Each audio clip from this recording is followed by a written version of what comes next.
गुरु नानक देव जी के वचन है। मंत्र। एक ओंकार सतनाम करता पुरुष निर्भव निर्वय अकाल मूलत अजूनी सैभम गुरु प्रसाद। जब आदि सच जुगादि सच है भी सच नानक होसी भी सच। पौड़ी एक। सोचे सोच न हो बई जो सोचे लखवार चुपे चुप न हो बई जे लाई रहा निर्तार। भूखिया भूख न उतरी जे बन्ना पुरिया हार सहज सियान का लख होय तक न चले लाल। किव सचियारा होइए किव पूरे टूटे पाल हुक्म रजारी चलना नानक लिखिया लाल। भगवान कृपा पूर्वक हमें इनका मर्म समझाएं।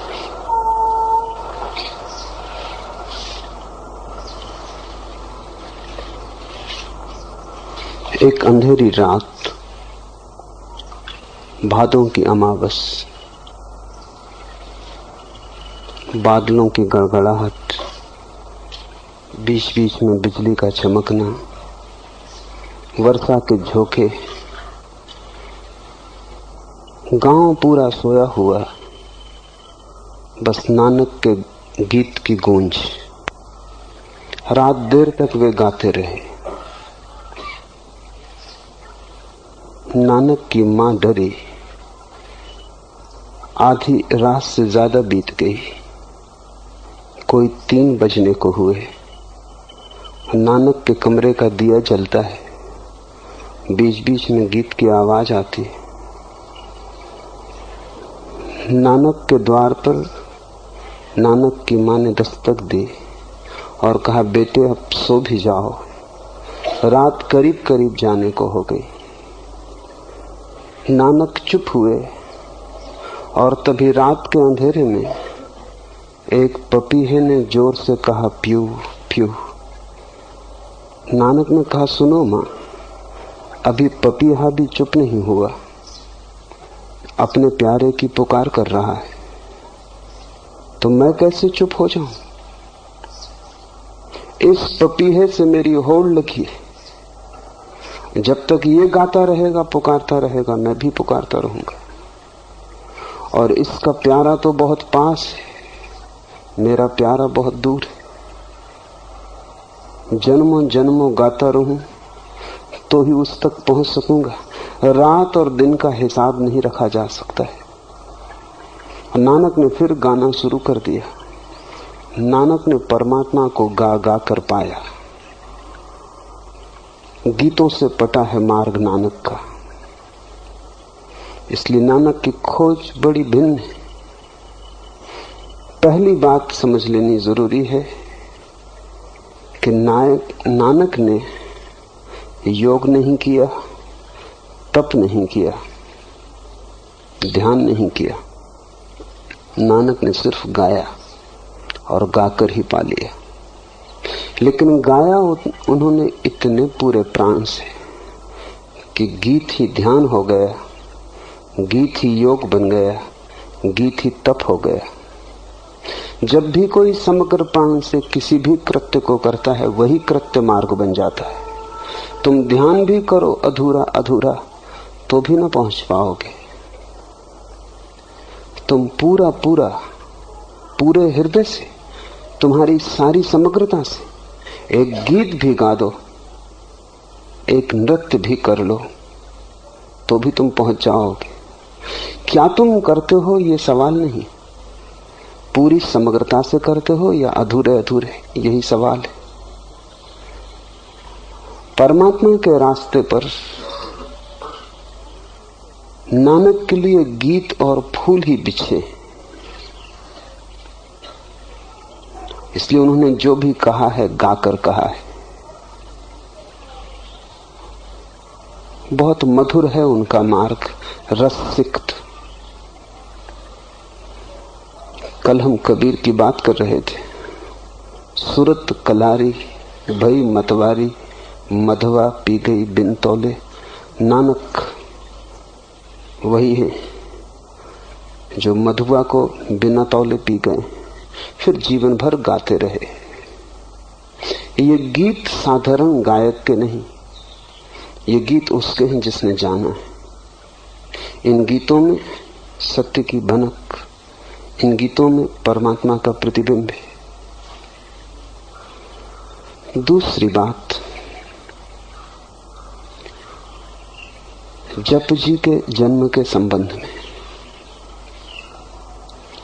जिस भादों की रात की मैंने बात कही, तब नानक की उम्र रही होगी कोई 16-17। जप जी का जन्म हुआ तब उनकी उम्र थी 36 वर्ष 6 माह 15 दिन।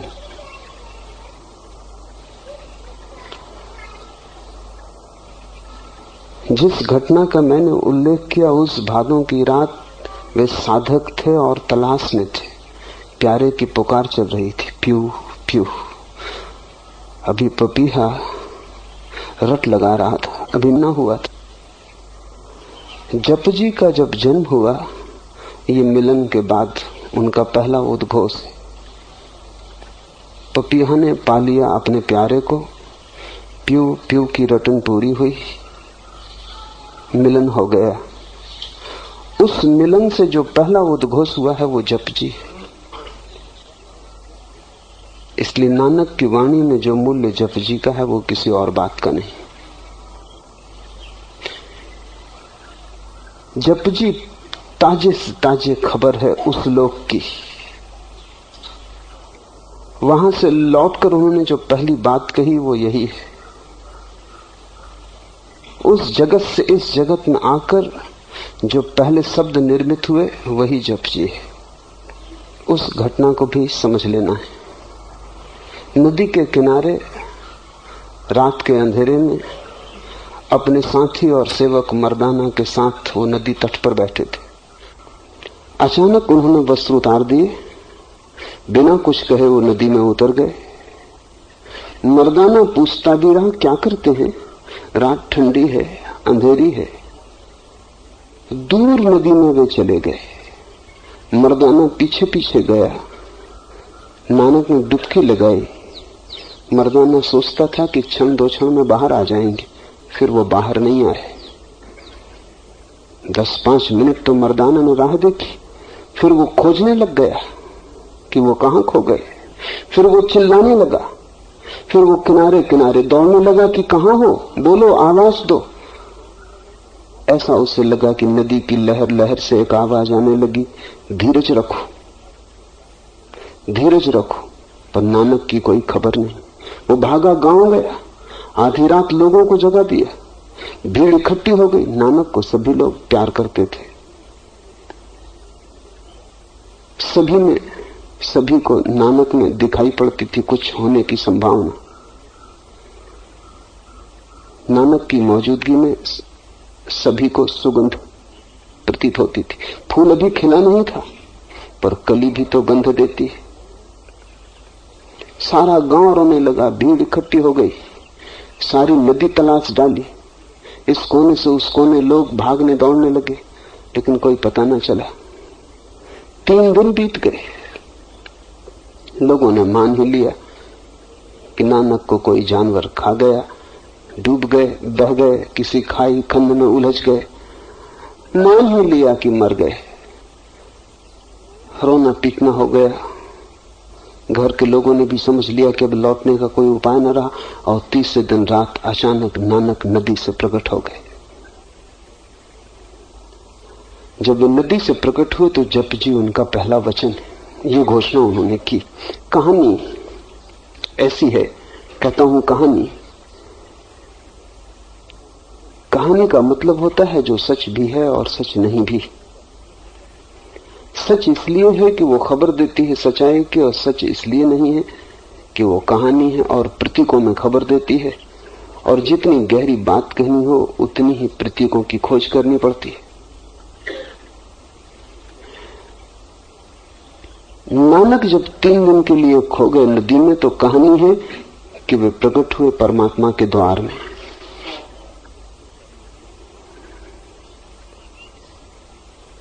ईश्वर का उन्हें अनुभव हुआ।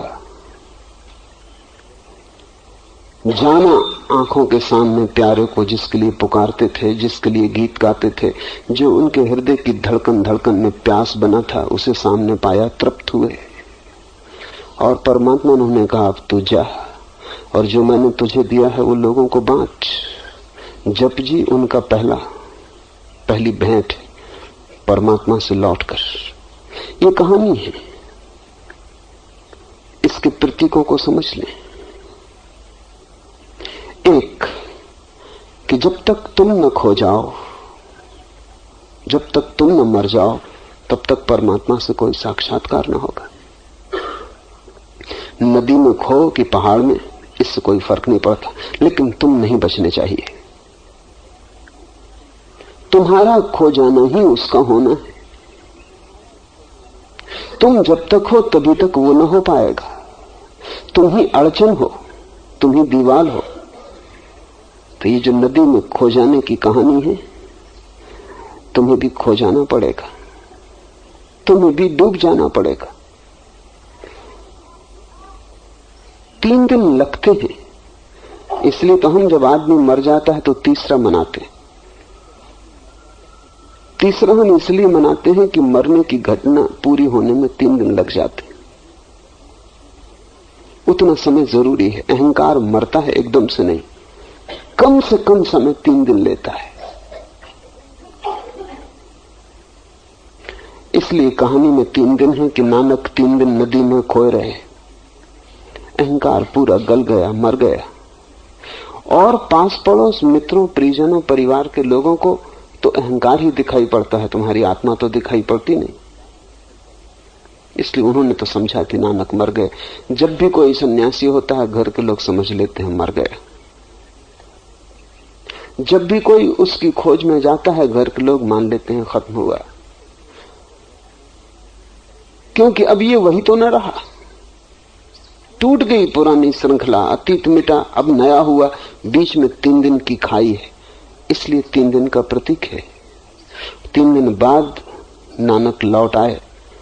जो भी खोता है वो लौट आता है, लेकिन नया होकर लौटता है। जो भी जाता है उस मार्ग पर वापस आता है, लेकिन जा रहा था तब प्यासा था, आता है तब दानी होकर आता है। जाता था तब भिखारी था, आता है तब सम्राट होकर आता है। जो भी परमात्मा में लीन होता है, जाते समय भिक्षा पात्र होता है, लौटते समय अपरंपार संपदा होती बांटने को। जप जी पहली भेंट है। परमात्मा के सामने प्रकट होना, प्यारे को पा लेना,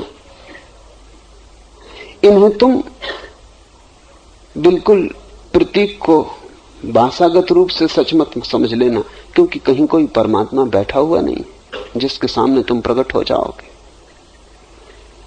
लेकिन कहना हो बात तो और कुछ कहने का उपाय भी नहीं। जब तुम मिटते हो तो जो भी आंख के सामने होता है वही परमात्मा है। परमात्मा कोई व्यक्ति नहीं है, परमात्मा निराकार शक्ति है। तुम उसके सामने कैसे हो सकोगे? जहां तुम देखोगे वही वो है, जो तुम देखोगे वही वो है। जिस दिन आंख खोलेगी सभी वो है। बस तुम मिट जाओ, आंख खुल जाए। अहंकार तुम्हारी आंख में पड़ी हुई कंकड़ी,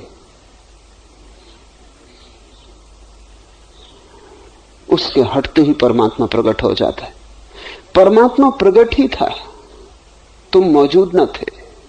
नानक मिटे, परमात्मा प्रकट हो गया। जैसे ही परमात्मा प्रकट हो जाता, तुम भी परमात्मा हो गए, क्योंकि उसके अतिरिक्त और कुछ भी नहीं। नानक लौटे, परमात्मा होकर लौटे। फिर उन्होंने जो भी कहा है, एक एक शब्द बहुमूल्य है। फिर उस एक एक शब्द को हम कोई भी कीमत दें तो भी कीमत छोटी पड़ेगी। फिर एक एक शब्द वेद वचन है। अब हम जप जी को समझने की कोशिश करें। एक ओंकार सतनाम, कर्ता पुरख निर्भय निर्वैर, अकाल मूर्ति अजूनी सैभम गुरु प्रसादी। वह एक है, ओंकार स्वरूप है, सतनाम है, कर्ता पुरुष है, भय से रहित है, वैर से रहित है, कालातीत मूर्ति है, अयोनी है, स्वयंभू है, गुरु की कृपा से प्राप्त होता है।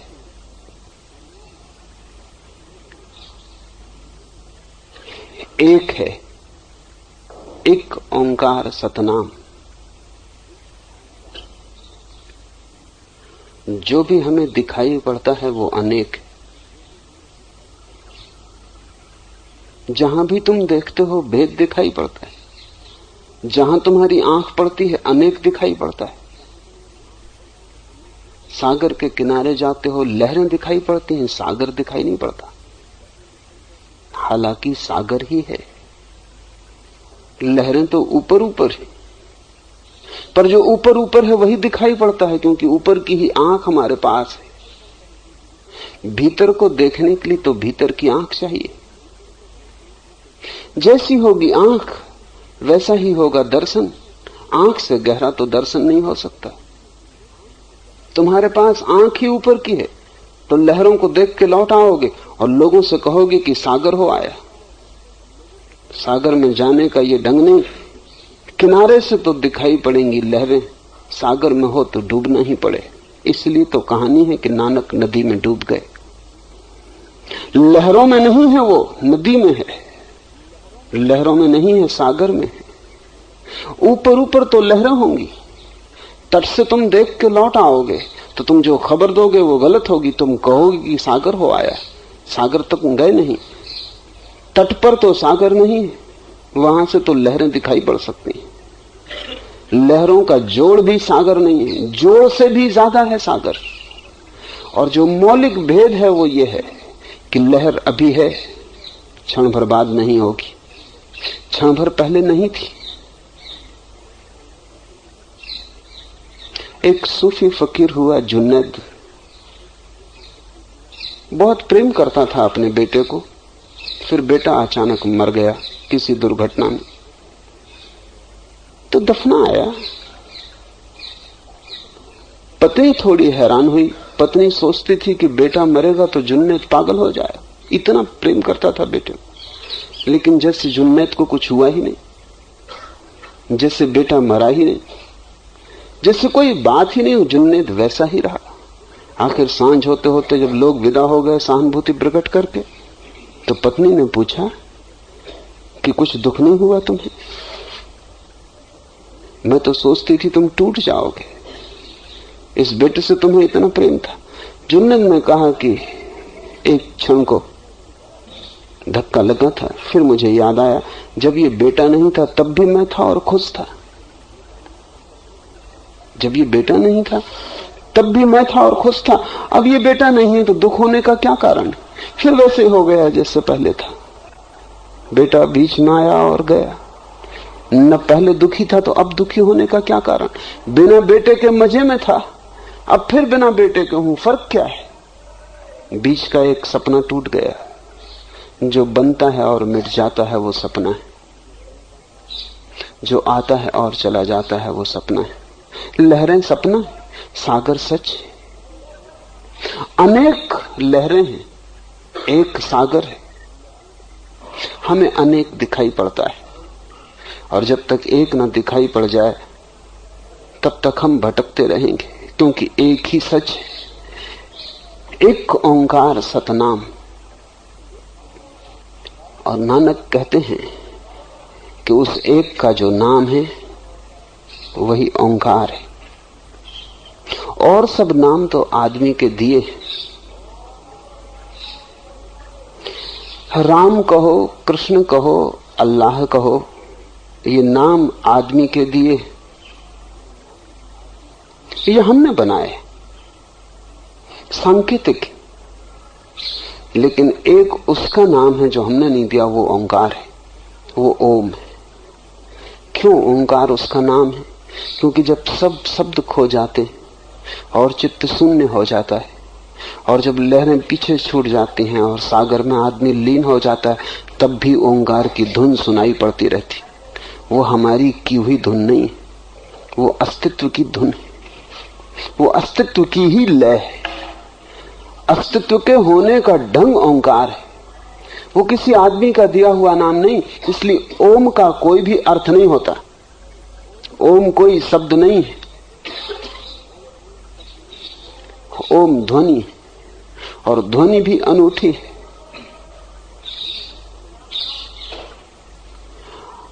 कोई उसका स्रोत नहीं, कोई उसे पैदा नहीं करता है। अस्तित्व के होने में ही छिपी है, अस्तित्व के होने की ध्वनि। जैसे कि जल प्रपात है, तुम उसके पास बैठो तो प्रपात की एक ध्वनि,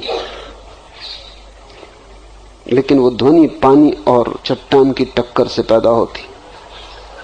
नदी के पास बैठो, कल कल का नाद होता है, लेकिन वो कल कल का नाद नदी और तट की टक्कर से होता है। हवा का झोंका निकलता है, वृक्ष से सरसराहट होती, लेकिन वो सरसराहट हवा और वृक्ष की टक्कर से होती। हम बोलते, संगीतज्ञ गीत गाता है, वीणा का कोई तार छेड़ता है, लेकिन सभी चीज संघर्ष से पैदा होती। संघर्ष के लिए दो जरूरी, तार चाहिए वीणा का, हाथ चाहिए छेड़ने वाला। जितनी ध्वनियां द्वैत से पैदा होती हैं वो उसके नाम नहीं है। उसका नाम तो वही है जब सब द्वैत खो जाता है फिर भी एक ध्वनि गूंजती रहती। इस संबंध में कुछ बातें समझ लेनी जरूरी हैं। विज्ञान कहता है कि सारे अस्तित्व को अगर हम तोड़ते चले जाएं और गहराई में विश्लेषण करें तो अंत में हमें विद्युत ऊर्जा, इलेक्ट्रिसिटी मिलती है। इसलिए जो आखिरी खोज है विज्ञान की वो इलेक्ट्रॉन है, विद्युत कण। सारा अस्तित्व विद्युत से बना है।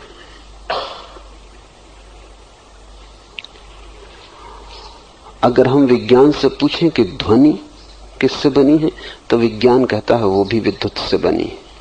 ध्वनि भी विद्युत का एक आकार है, एक रूप है, लेकिन मूल विद्युत है। इस संबंध में समस्त ज्ञानियों का विज्ञान से सहमति है, थोड़े से भेद के साथ। वो भेद बड़ा नहीं, वो भेद भाषा का है। समस्त ज्ञानियों ने पाया कि अस्तित्व बना है ध्वनि से, और ध्वनि का ही एक रूप विद्युत है। विज्ञान कहता है विद्युत का एक रूप ध्वनि है, और धर्म कहता है कि विद्युत ध्वनि का एक रूप है।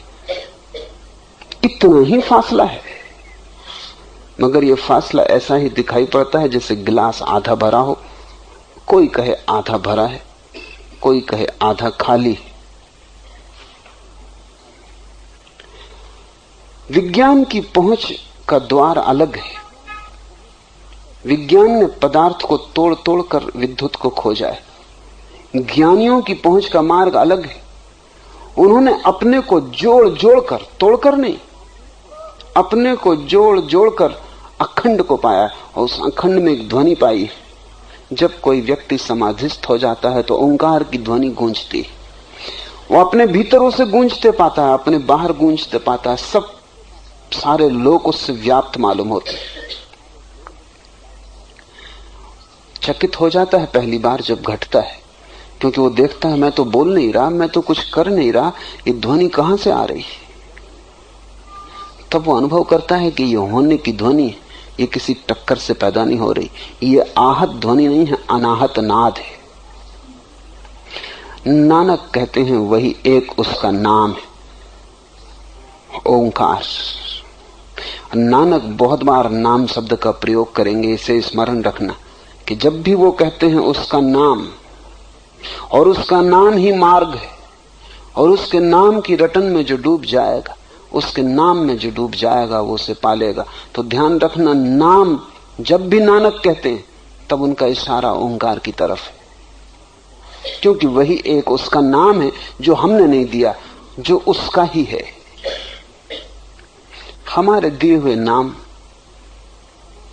बहुत दूर न जा सकेंगे, और अगर थोड़े बहुत जाते भी हैं तो इसलिए जाते हैं कि हमारे नामों में भी उसके नाम की थोड़ी सी झलक होती। जैसे समझो कि राम, अगर कोई राम राम राम की रटन लगा दे भीतर, तो उसमें ओंकार की थोड़ी सी झलक है। वो जो मां है वो ओम का है। इसलिए राम शब्द से भी थोड़ी दूर तक जा सकेंगे हम। लेकिन अगर तुम धुन को करते ही गए तो तुम एक दिन अचानक पाओगे कि राम की ध्वनि ओंकार में बदल गई। अगर तुम करते ही जाओगे तो जैसे ही मन शांत होगा वैसे ही ओम तुम्हारे राम में प्रविष्ट हो जाएगा, और तुम धीरे धीरे पाओगे कि राम तो खो गया, ओम आ गया। समस्त ज्ञानियों का यह अनुभव है कि उन्होंने किसी भी नाम से शुरू किया हो, लेकिन आखिर में ओम आ जाता है। जैसे ही तुम शांत होने लगते हो वैसे ही ओम आने लगता है। ओम सदा मौजूद है, बस तुम्हारे शांत होने की जरूरत है। नानक कहते हैं एक ओंकार सतनाम। सत शब्द भी समझ लेने जैसा है। संस्कृत में दो शब्द हैं, एक सत्य और एक सत्य। सत्य का अर्थ होता है एग्जिस्टेंस, अस्तित्व, और सत्य का अर्थ होता है ट्रुथ।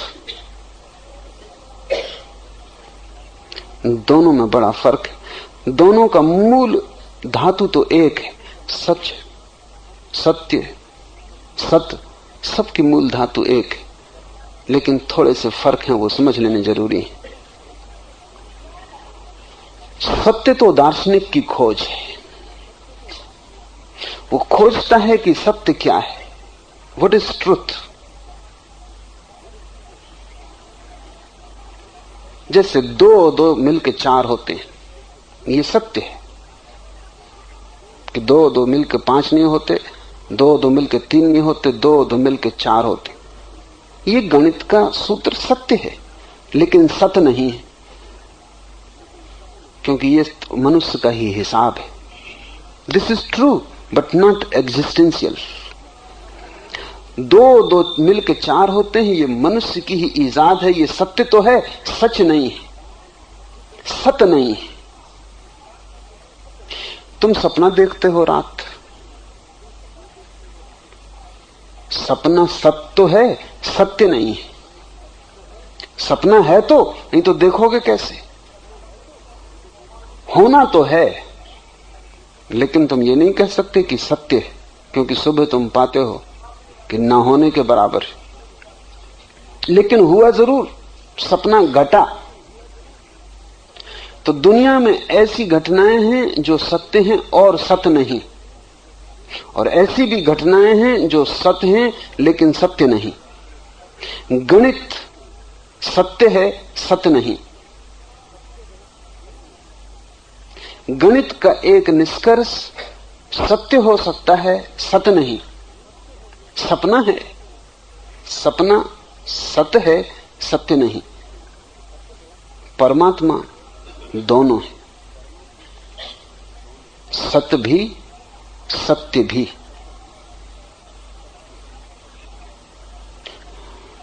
और इसलिए ना तो उसे गणित से पाया जा सकता, विज्ञान से उसे नहीं पाया जा सकता, क्योंकि विज्ञान खोजता है सत्य को, और न उसे काव्य, कला, आर्ट से पाया जा सकता, क्योंकि कला खोजती है सत्य को। परमात्मा दोनों है, सत्य धन सत्य। इसलिए न तो कला उसे पूरा खोज सकती है और न विज्ञान, दोनों अधूरे हैं। और इसलिए धर्म की खोज दोनों से पृथक है। धर्म उसकी तलाश है जो दोनों है, एक साथ है, जो इतना सत्य है जितना कि गणित का कोई भी फार्मूला, और जो इतना सत्य है जितनी काव्य की कोई भी धारणा। वो दोनों हैं और दोनों नहीं है। अगर तुम आधे से देखोगे तो चूक जाओगे, अगर तुम दोनों को मिलाकर देखोगे तो ही उसे पा सकोगे। तो जब नानक कहते हैं एक ओंकार सतनाम, तो इस सत्य में दोनों है, सत्य और सत्य। उस परम अस्तित्व का नाम जो गणित की तरह सच है, और जो काव्य की तरह भी सत्य है, जो स्वप्न की तरह मधुर और गणित की तरह ठीक ठीक सही है, जो हृदय की भावना की तरह भी है और मस्तिष्क की प्रतीति की भांति भी है, जहां मस्तिष्क और हृदय मिलते हैं वहीं धर्म शुरू होता है। अगर मस्तिष्क अकेला रहे, हृदय को दबा दे, तो विज्ञान पैदा होता है। अगर हृदय अकेला रहे, मस्तिष्क को हटा दे, तो कल्पना का जगत, काव्य, संगीत, चित्र, कला पैदा होती है। और अगर मस्तिष्क और हृदय दोनों मिल जाएं, दोनों का संयोग हो जाए, तो हम ओंकार में प्रवेश करते हैं। धार्मिक व्यक्ति वैज्ञानिक से बड़ा वैज्ञानिक, कलाकार से बड़ा कलाकार है, क्योंकि उसकी खोज संयुक्त है। विज्ञान और कला द्वंद्व, धर्म समन्वय है, सिंथेसिस है। नानक कहते हैं एक ओंकार सतनाम, वह एक ओंकार स्वरूप, वह सतनाम कर्ता पुरुष।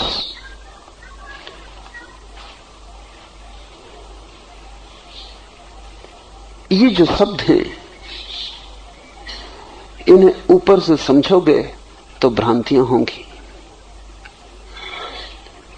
ज्ञानियों की एक अड़चन है कि शब्द तो उन्हें तुम्हारे ही उपयोग करने पड़ते हैं। तुमसे बात करनी है, तुम्हारी ही भाषा बोलनी पड़ेगी, और जो वो कहना चाहते हैं वो भाषा के पार है।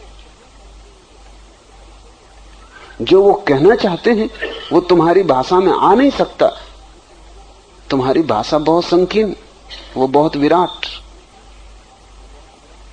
जैसे कोई अपने घर में पूरे आकाश को समा लेना चाहे, जैसे कोई अपनी मुट्ठी में सारे प्रकाश को बांध लेना चाहे, ऐसी असमर्थता है। तो तुम्हारे ही शब्द उपयोग करने पड़ते, और तुम्हारे शब्दों के कारण ही इतने संप्रदाय पैदा हो जाते।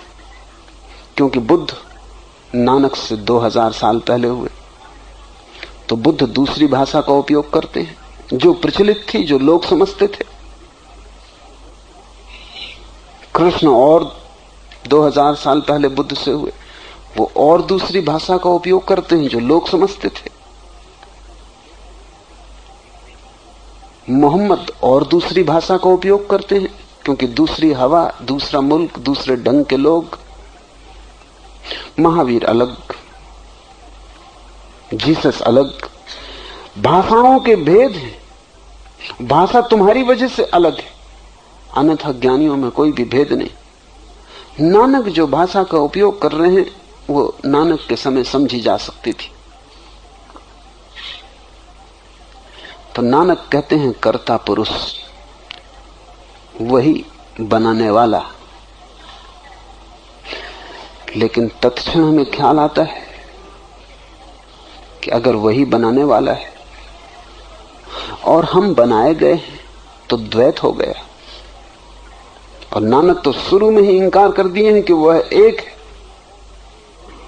अगर वो बनाने वाला और सृष्टा है और सृष्टि अलग है जिसको उसने बनाया, तो द्वैत शुरू हो गया। हमारी भाषा से अड़चन शुरू होती। जैसे जैसे नानक आगे बढ़ेंगे वैसे वैसे अड़चन शुरू होगी। जो उन्होंने पहला शब्द बोला है समाधि के बाद, वो है एक ओंकार सतनाम। सच तो यह है कि पूरा सिख धर्म इन 3 शब्दों में समाप्त हो जाता है। इसके आगे तो तुम्हें समझाने की कोशिश है, अन्यथा बात पूरी हो गई। तुम नहीं समझोगे, इससे आगे फिर विस्तार करना पड़ता है। विस्तार तुम्हारे कारण, अन्यथा मंत्र तो पूरा हो गया, बात तो पूरी हो गई। एक ओंकार सतनाम सब कह दिया, लेकिन तुम्हारे लिए तभी कुछ भी नहीं कहा गया। इन 3 शब्दों से क्या हल होगा? कुछ हल नहीं होता। तब तुम्हारी भाषा की शुरुआत होती। कर्ता पुरुष वह बनाने वाला है, लेकिन ध्यान रखना जो उसने बनाया है वो उससे अलग नहीं है। बनाने वाला बनाई हुई सृष्टि में छिपा है, कर्ता कृत्य में छिपा है, सृष्टा सृष्टि में लीन है। इसलिए नानक ने गृहस्थ को और सन्यासी को अलग नहीं किया, क्योंकि अगर कर्ता परमेश्वर अलग है सृष्टि से, तो फिर तुम्हें सृष्टि के काम धंधे से अलग हो जाना चाहिए। जब तुम्हें कर्ता पुरुष को खोजना है तो कृत्य से दूर हो जाना चाहिए, कर्म से दूर हो जाना चाहिए। फिर बाजार है, दुकान है, काम धंधा है, उससे अलग हो जाना चाहिए। नानक आखिर तक अलग नहीं हुए। यात्राओं पर जाते थे और जब भी वापस लौटते तो फिर अपनी खेती बाड़ी में लग जाते, फिर उठा लेते हल बखर। पूरे जीवन जब भी वापस लौटते घर, तब अपना काम धाम शुरू कर देते। जिस गांव में वो आखिर में बस गए थे, उस गांव का नाम उन्होंने करतारपुर रख लिया था। कर्ता का गांव। अगर परमात्मा करता है, तुम ये मत समझना कि वो दूर हो गया है कृत्य से। एक आदमी मूर्ति बनाता है, जब मूर्ति बन जाती है तो मूर्तिकार अलग हो जाता है, मूर्ति अलग हो जाती है, दो हो गए। मूर्तिकार के मरने से मूर्ति नहीं मरेगी, मूर्तिकार मर जाए मूर्ति रहेगी। मूर्ति के टूटने से मूर्तिकार नहीं मरेगा, मूर्ति टूट जाए मूर्तिकार बचेगा। दोनों अलग हो गए। परमात्मा और उसकी सृष्टि में ऐसा फासला नहीं है। फिर परमात्मा उसकी सृष्टि में कैसा संबंध है? वो ऐसा है जैसे नर्तक का। एक आदमी नाच रहा है तो नृत्य है, लेकिन क्या तुम नृत्य को, नृत्यकार को अलग कर सकोगे? नृत्यकार घर चला जाए, नृत्य तुम्हारे पास छोड़ जा सकेगा? नृत्यकार मरेगा, नृत्य मर जाएगा। नृत्य रुकेगा, फिर वो आदमी नर्तक ना रहा। दोनों संयुक्त हैं। इसलिए हिंदुओं ने बड़े प्राचीन समय से परमात्मा को नर्तक की दृष्टि से देखा, नटराज। क्योंकि नटराज के प्रतीक में नर्तक और नृत्य अलग नहीं होते। कभी भी कविता बनाए तो कविता से अलग हो जाता है, मूर्तिकार मूर्ति बनाए मूर्ति से अलग हो जाता है। मां बेटे को जन्म दे, जन्म देते ही अलग हो जाती। पिता बेटे से अलग है, लेकिन परमात्मा सृष्टि से अलग नहीं, सृष्टि में समाया हुआ है। अगर ठीक ठीक तुम्हारी भाषा का उपयोग न किया जाए तो कहना होगा the creator is the creation. वो जो सृष्टा है सृष्टि है। और भी अगर ठीक कहना हो तो the creator is nothing but the creativity. सृष्टा सृजन की प्रक्रिया है, वो स्वयं सृजन है। इसलिए नानक कहते हैं कुछ छोड़ के कहीं भागना नहीं, जहां तुम हो वहीं वो छिपा है। इसलिए नानक ने एक अनूठे धर्म को जन्म दिया जिसमें गृहस्थ और सन्यासी एक है, और वही आदमी अपने को सिख कहने का हकदार है जो ग्रस्त होते हुए सन्यासी हो, सन्यासी होते हुए ग्रस्त हो। सिर के बाल बढ़ा लेने से, पगड़ी बांध लेने से कोई सिख नहीं होता।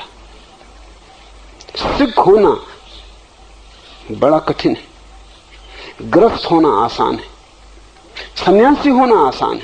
छोड़ दो, भाग जाओ जंगल।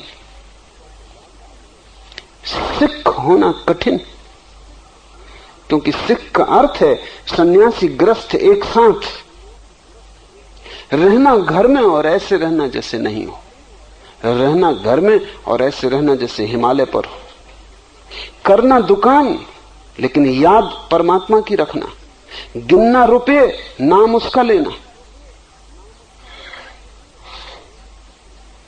नानक को जो पहली झलक मिली परमात्मा की, जिसको सतोरी कहें,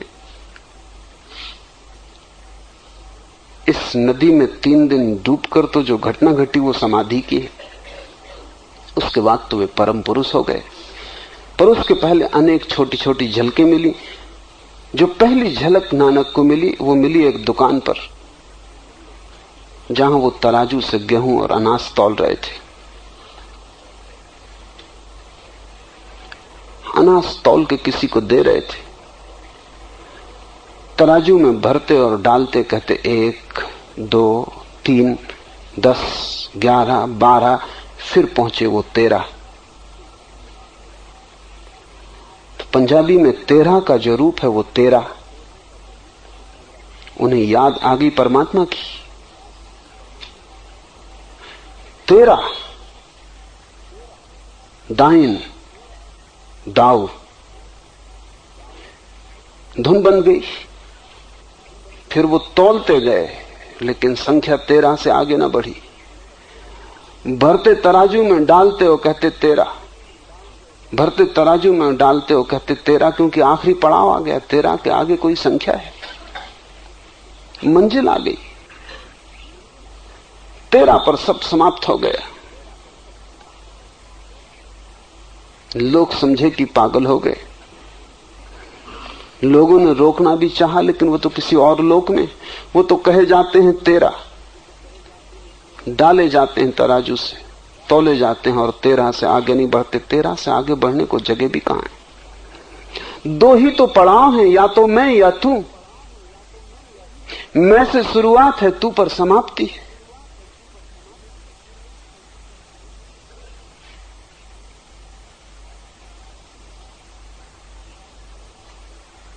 नानक संसार के विरोध में नहीं, नानक संसार के प्रेम में, क्योंकि वो कहते हैं कि संसार और उसका बनाने वाला 2 नहीं। तुम इसे भी प्रेम करो, तुम इसी में से उसको प्रेम करो, तुम इसी में से उसको खोजो। तो नानक जब युवा हुए और घर के लोगों ने कहा शादी कर लो, तो उन्होंने नहीं न कहा। सोचते तो रहे होंगे घर के लोग कि ये नहीं कहेगा, क्योंकि बचपन से ही इसके ढंग के नहीं थे। नानक के बाप तो परेशान ही रहे। उनको कभी समझ में ना आया कि क्या मामला है।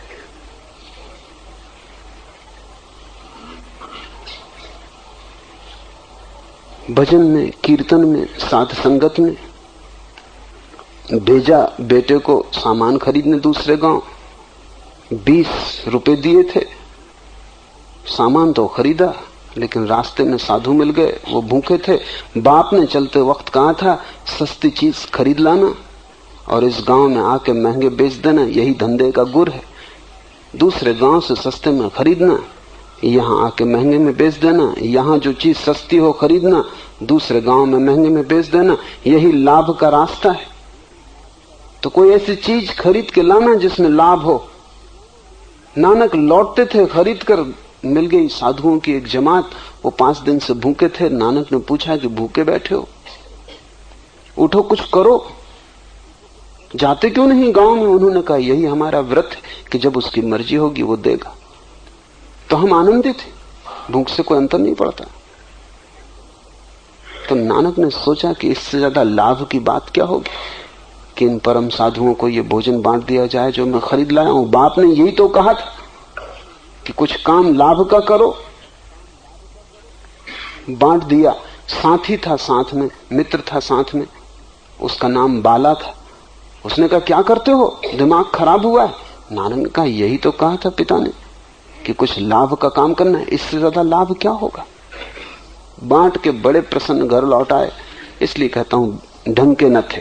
बाप ने कहा कि मूर्ख, ऐसे कहीं धंधा हुआ है, तू बर्बाद कर देगा। और नाना ने कहा कि आप नहीं सोचते इससे ज्यादा लाभ की और क्या बात होगी। लाभ कमा के लौटा हूं, लेकिन ये लाभ किसी को दिखाई नहीं पड़ता था। नानक के पिता कालू मेहता को तो बिल्कुल दिखाई नहीं पड़ता था। उनको तो लगता था लड़का बिगड़ गया, साध संगत में बिगड़ा, होश में नहीं है। सोचा कि शायद स्त्री से बांधने से कुछ राहत मिल जाएगी। अक्सर ऐसा लोग सोचते।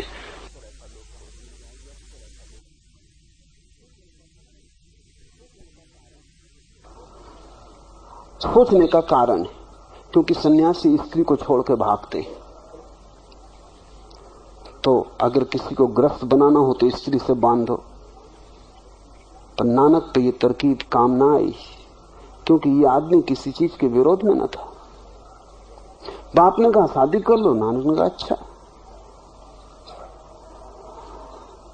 शादी हो गई लेकिन इसके ढंग में कोई फर्क ना पड़ा, बच्चे हो गए लेकिन इसके ढंग में कोई फर्क ना पड़ा। इस आदमी को बिगाड़ने का उपाय ही न था, क्योंकि संसार और परमात्मा में इससे कोई भेद ना था। तुम बिगाड़ोगे कैसे? जो आदमी धन छोड़ के सन्यासी हो गया, बिगाड़ सकते हो, धन दे दो। जो आदमी स्त्री छोड़ के सन्यासी हो गया, एक सुंदर स्त्री को उसके पास पहुंचा दो, बिगाड़ सकते हो। लेकिन जो कुछ छोड़ के ही नहीं गया, उसको तुम कैसे बिगाड़ोगे? उसके पतन का कोई रास्ता नहीं। नानक को भ्रष्ट नहीं किया जा सकता।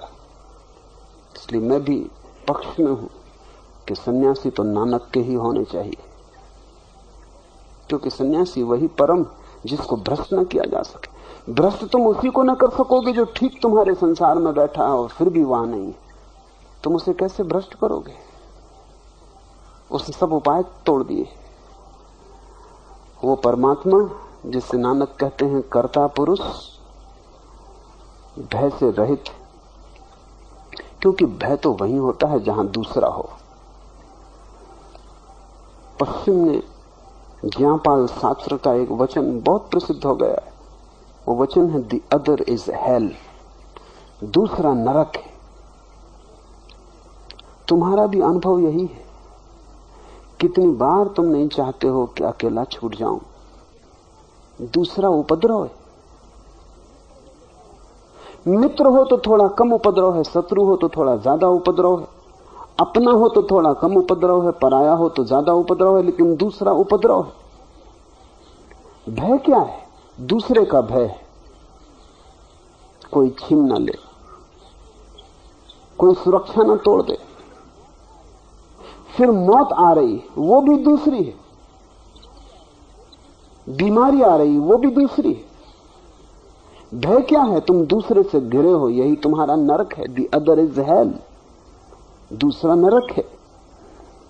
लेकिन तुम दूसरे से बचोगे कैसे?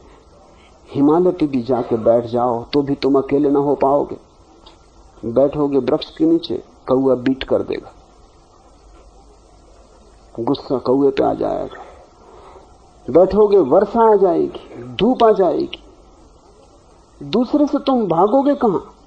तुम जहां भी जाओगे तुम दूसरे को पाओगे, क्योंकि दूसरे से बचने का तो एक ही उपाय है कि तुम उस एक को खोज लो जहां कोई दूसरा नहीं रह जाता। फिर सब भय गिर जाता है, फिर मौत है ही नहीं, फिर बीमारी है ही नहीं, फिर असुविधा है ही नहीं, क्योंकि दूसरा ही न रहा, तुम ही हो। कोई अंतर नहीं। भय तब तक रहेगा जब तक तुम्हें दूसरे दिखाई पड़ते। एक ओंकार सतनाम जिसके मन में ये छा गया, उसे कैसा भय? परमात्मा को भय नहीं हो सकता, किसका भय होगा? वही है अकेला, उससे अन्यथा कोई भी नहीं।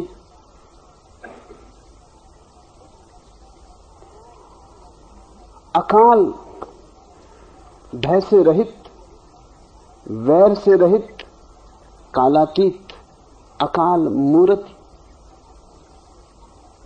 कालातीत मूर्ति है, समय के पार है, बियॉन्ड टाइम। इसे थोड़ा समझ लो। समय का अर्थ ही होता है परिवर्तन। अगर कोई चीज परिवर्तित ना हो तो तुम्हें समय का पता ही ना चलेगा। घड़ी में भी समय का पता चलता है क्योंकि कांटा घूमता है। अगर कांटा न घूमे तो समय का पता न चलेगा। चीजें बदल रही, सूरज उगा, दोपहर हो गई, सांझ हो गई, बच्चा था जवान हो गया, जवान था बूढ़ा हो गया, स्वस्थ बीमार हो गया, बीमार स्वस्थ हो गया, गरीब अमीर हो गया, अमीर का दिवाला निकल गया। परिवर्तन है, सब चीजें बदल रही, नदी बही जाती। इस परिवर्तन में ही समय है। समय का अर्थ ही होता है दो परिवर्तन के बीच का फासला। थोड़ा सोचो, अगर आज सुबह तुम उठो और सांझ तक कुछ भी घटना ना घटे, कोई परिवर्तन ना हो, सूरज खड़ा रहे जहां था, तुम्हारी उम्र उतनी ही बनी रहे जितनी थी, घड़ी का कांटा ना हिले, वृक्ष बूढ़े ना हो, पत्ते कुम्हलाए ना, सब ठहर जाए, तो तुम्हें समय का कैसे पता चलेगा? समय होगा ही नहीं। तुम्हारे लिए समय का पता चलता है क्योंकि तुम परिवर्तन से घिरे हो। परमात्मा के लिए कोई समय नहीं, क्योंकि वो सनातन, शाश्वत, सदा है। उसके लिए कुछ भी परिवर्तित नहीं हो रहा है, उसके लिए सब ठहरा हुआ है। परिवर्तन अंधी आंख का अनुभव है। परिवर्तन ऐसे है क्योंकि हमें पूरा नहीं दिखाई पड़ रहा। अगर हमें पूरा दिखाई पड़ जाए तो हमें परिवर्तन समाप्त हो जाएगा। परिवर्तन के समाप्त होते ही समय खो जाता है। समय परिवर्तन को नापने का माध्यम है। परमात्मा के लिए सब वैसा का वैसा है, कुछ बदलता नहीं, सब ठहरा हुआ है। कालातीत, अकाल मूर्ति, अयोनि, स्वयंभू। वो किसी योनि से पैदा नहीं होता। परमात्मा का ना कोई पिता है ना कोई मां, और जो भी योनि से पैदा होता है वो परिवर्तन की दुनिया में प्रवेश कर जाता है। तुम्हें भी अपने भीतर उसी को खोजना है जो अयोनिज है। ये शरीर तो पैदा हुआ है, मरेगा। ये शरीर तो दो शरीरों के जोड़ से बना है, बिखरेगा। जब वे दो शरीर ही बिखर गए तो ये शरीर कैसे बचेगा जो उनसे मिलकर बना है? लेकिन इसके भीतर अयोनिज भी है, जो गर्भ में आया, जो गर्भ के पहले था, और जो अभी छोड़ दे तो शरीर मुर्दे की भांति पड़ा रह जाएगा। इस शरीर के भीतर कालातीत प्रवेश किया है। अकाल पुरुष इस शरीर के भीतर भी मौजूद है। ये शरीर जैसे उसका सिर्फ वस्त्र मात्र है, एक घर है जिसमें ठहर गया है। लेकिन तुम जब इसे अपने भीतर पाओगे तभी तुम नानक की वाणी समझ पाओगे। तुम्हें अपने भीतर उसको खोजना है जो कोई न तो परिवर्तित होता है न बदलता है। अगर तुमने कभी थोड़ा भी आंख बंद करके बैठने का अभ्यास किया है तो तुम्हें एक बात ख्याल में आई होगी कि भीतर कोई उम्र नहीं है। तुम 40 साल के होगी, 50 साल के, भीतर कुछ पता ना चलेगा। तुम जब 5 साल के थे तब भी आंख बंद करते तो भीतर तुम वैसा अपने को वैसा ही पाते जैसा तुम 50 साल के होके पाओगे। जैसे भीतर के लिए समय बीता ही नहीं। आंख बंद करके भीतर देखो तो तुम पाओगे वहां कुछ बदलता ही नहीं। और ये जो भीतर अनबदला है ये किसी योनि से पैदा नहीं हुआ है। तुम माँ बाप से आए हो, उनसे पैदा नहीं हुए हो। वे तुम्हारे आने के मार्ग हैं, लेकिन वे तुम्हारे जन्मदाता नहीं। तुम उनसे गुजरे हो क्योंकि तुम्हारे शरीर को बनाने की व्यवस्था उनके भीतर थी। लेकिन जो शरीर के भीतर प्रविष्ट किया है वो पार से आया है। अपने भीतर जिस दिन तुम अयोनिज को पाओगे उसी दिन तुम समझोगे कि परमात्मा की कोई योनि नहीं, हो भी नहीं सकती, क्योंकि परमात्मा का अर्थ है समष्टि। परमात्मा का अर्थ दी टोटलिटी। ये पूरा का पूरा किससे पैदा होगा? पूरे के पार कुछ बचता ही नहीं जो इसका मां और पिता बन सके। इसलिए अयोनि है, स्वयंभू है, अपने आप है। स्वयंभू का अर्थ है अपने आप है। कोई सहारा नहीं, किसी कारण से नहीं, कोई आधार नहीं, अपना ही आधार है।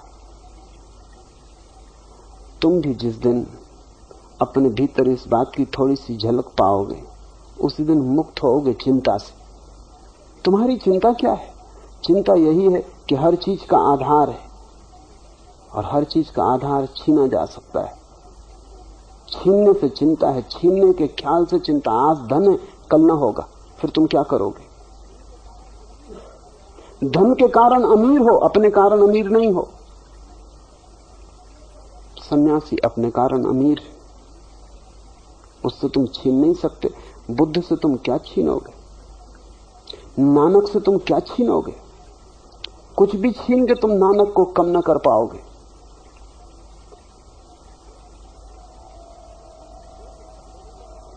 कुछ दे के ज्यादा ना कर पाओगे। कुछ जोड़ नहीं सकते, कुछ घटा नहीं सकते।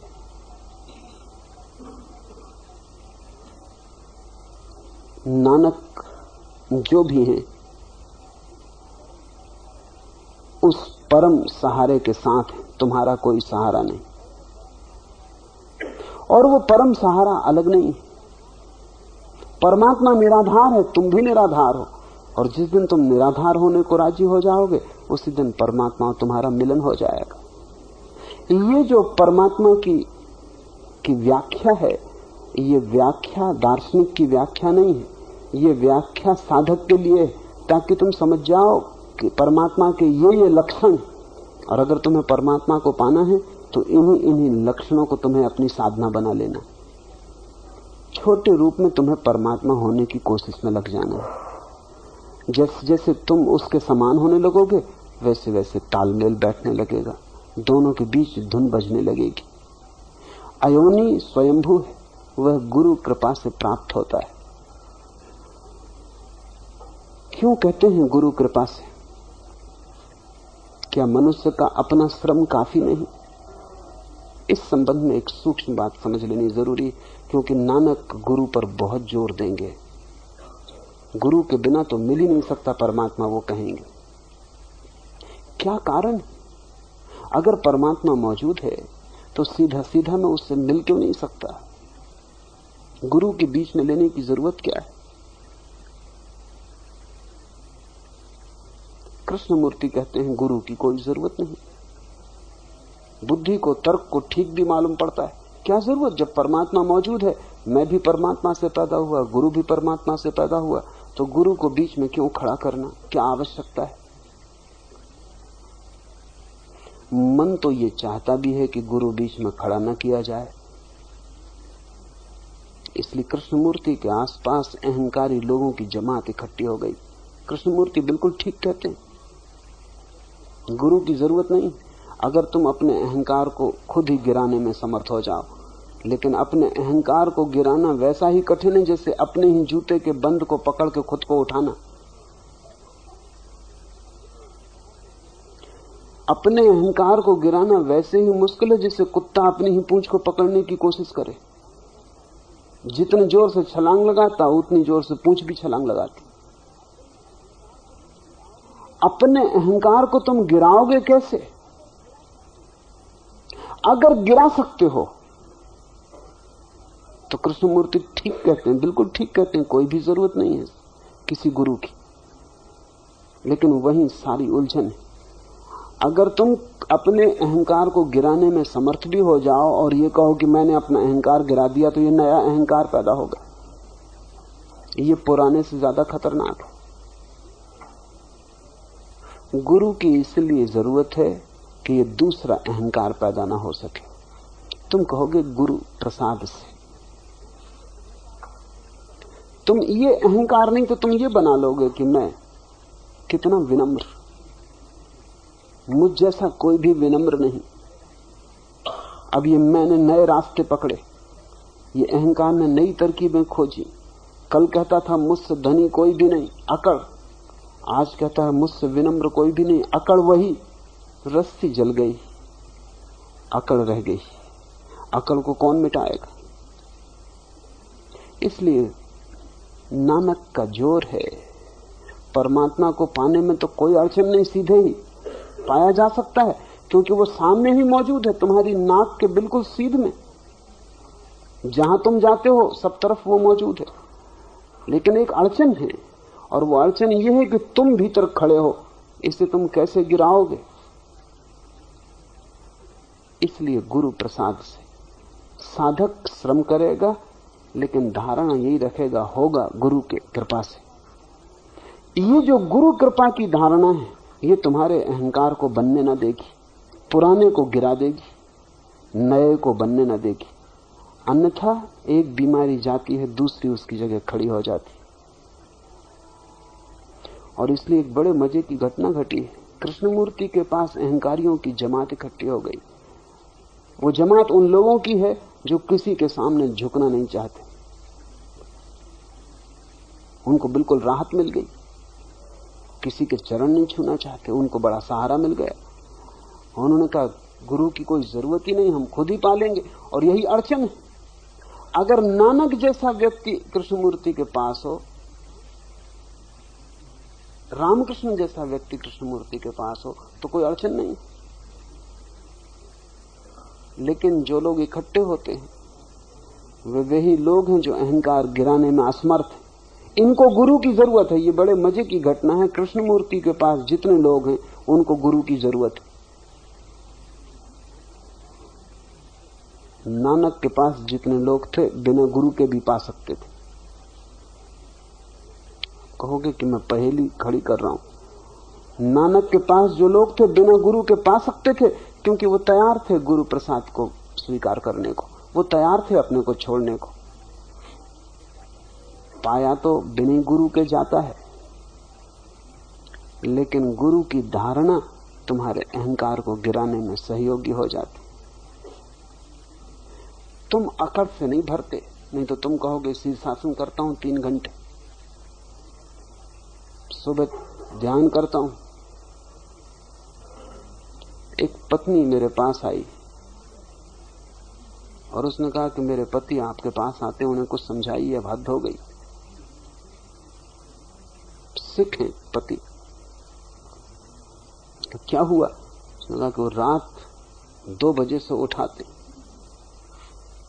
और जप जी का पाठ शुरू कर देते, तो घर में सोना ही मुश्किल हो गया। न बच्चे सो सकते, न मैं सो सकती। और उनसे कुछ कहो तो वो कहते हैं कि तुम सब उठ के पाठ करो।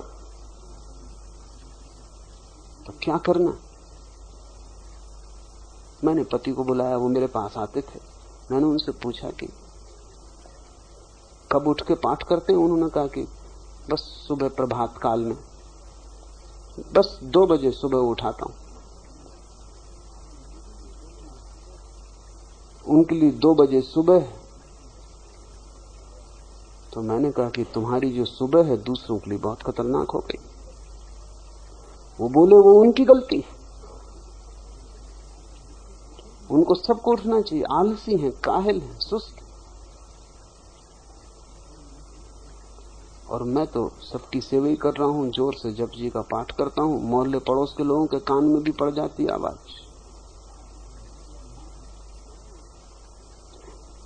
मैंने उनसे कहा कि तुम ऐसा करो, थोड़ा कम सेवा करो मोहल्ले पड़ोस की, तुम 4 बजे, कि धीरे धीरे लाना उचित है। अन्यथा जो चढ़े हुए लोग हैं इनको उतारना बड़ा कठिन हो जाता। उन्होंने कहा कि ऐसा कभी नहीं हो सकता, आप क्या मुझसे मेरा धर्म छीनना चाहते?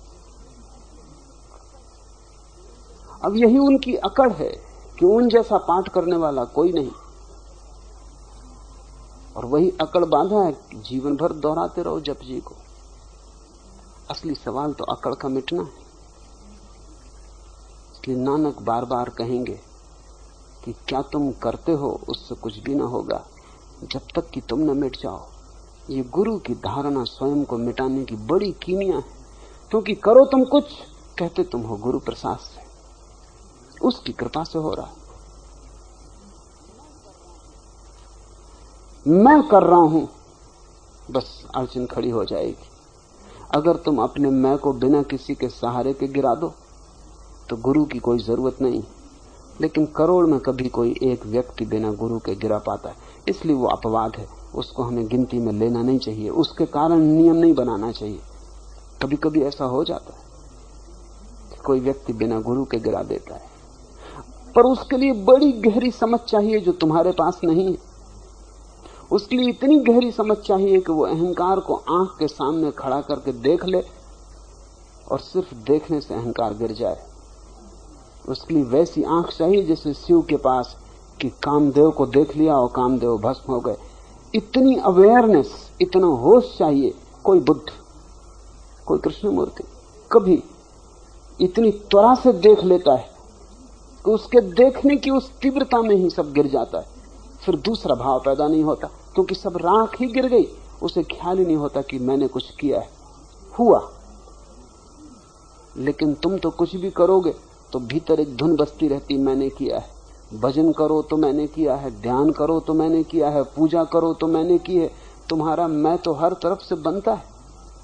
उस एक को हम छोड़ दें, क्योंकि उस एक को बीच में लाने की कोई जरूरत भी नहीं, वो पालेगा। लेकिन वो जो करोड़ों लोग हैं, उन करोड़ों लोगों के लिए पाने का एक ही उपाय है कि वो जो भी करें साधना, भाव यही रखें कि गुरु के प्रसाद से, गुरु की कृपा से हो रहा है। भारत में बड़ी पुरानी लोकोक्ति है कि जब सतयुग था तब गुरु की इतनी जरूरत न थी, लेकिन कलयुग में गुरु की बड़ी जरूरत होगी। क्या कारण? हिंदू किस हिसाब से बांटते हैं संसार को?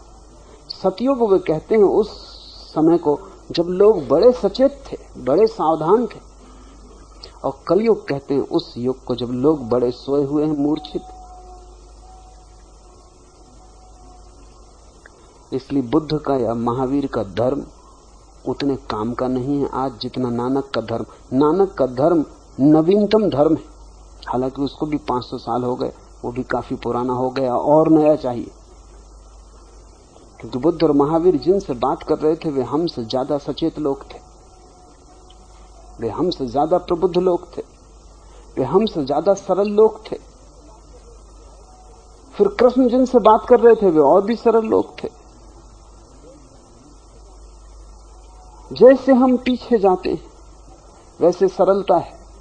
जैसे एक आदमी अपने पीछे जाए तो बचपन में सरल होता है, जवानी में थोड़ा कठिन हो जाता, बुढ़ापे में तो बिल्कुल जटिल हो जाता। बूढ़े आदमी से तो पार पानी मुश्किल है। उसे कुछ भी पता नहीं, लेकिन वो समझता है सब मुझे पता है। जिंदगी की टक्करें खाई हैं, इधर उधर गिरा है, कहता अनुभव बहुत है। ठीकरे इकट्ठे किए हैं, लेकिन वो सोचता है कि बड़े अनुभव से ज्ञान इकट्ठा कर लिया।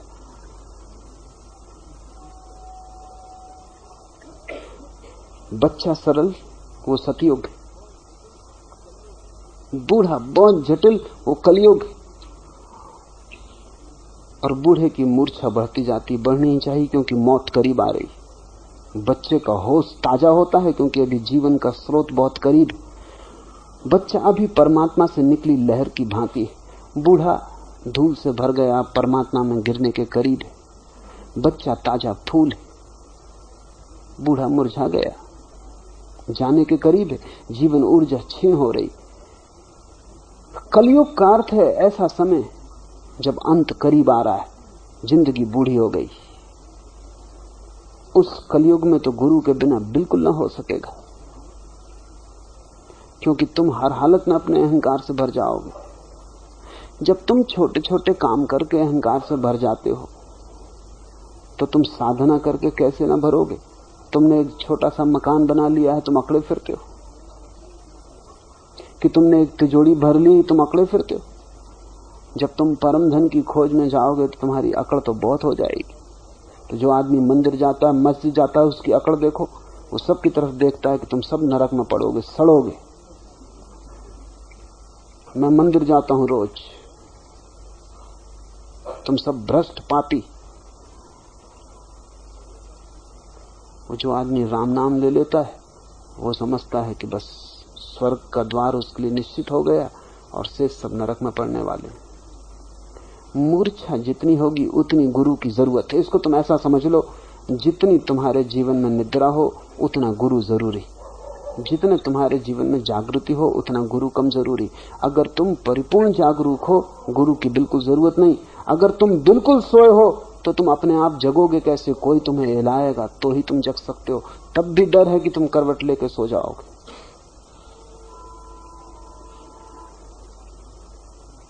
वह गुरु की कृपा से प्राप्त होता है।